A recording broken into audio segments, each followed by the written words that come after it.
عرب میں ایک عورت تھی، اس کا نام جعفر تھا۔ انتہائی سخی تھی، لوگوں میں ایسے تقسیم کرتی تھی کہ دائیں ہاتھ کو بائیں ہاتھ کا پتہ نہ چلے۔ کچھ دنوں سے وہ ایک راستے سے گزرنے لگی۔ اس راستے پر دو اندھے بیٹھے ہوتے تھے۔ یہ دونوں صدائیں لگاتے۔ ایک کی صدا ہوتی، الہی مجھے اپنے فضل و کرم سے روزی عطا کر۔ دوسرا اندھا کہتا، یا رب مجھے جعفر کا بچا ہوا عطا کر۔ جعفر ان دونوں کی صدائیں سنتی اور دونوں کو عطا کرتی۔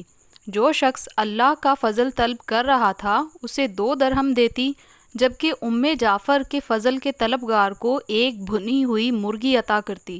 دلچسپ بات یہ ہے کہ جسے مرغی ملتی وہ اپنی مرغی دوسرے اندھے کو 2 درہم میں بیچ دیتا۔ کئی دنوں تک یہ سلسلہ چلتا رہا۔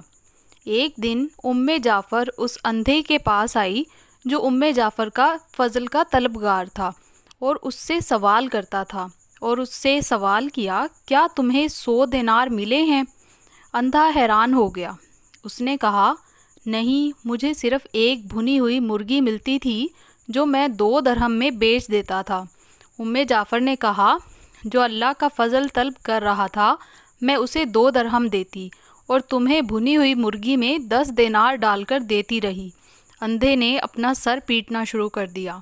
وہ چیخنے اور چلانے لگا، ہائے میری کمبختی، کاش میں ایسا نہ کرتا، میں مارا گیا۔ جعفر نے کہا، یقیناً اللہ کا فضل طلب کرنے والا کامیاب ہے اور انسانوں کے فضل کا طلبگار محروم ہے۔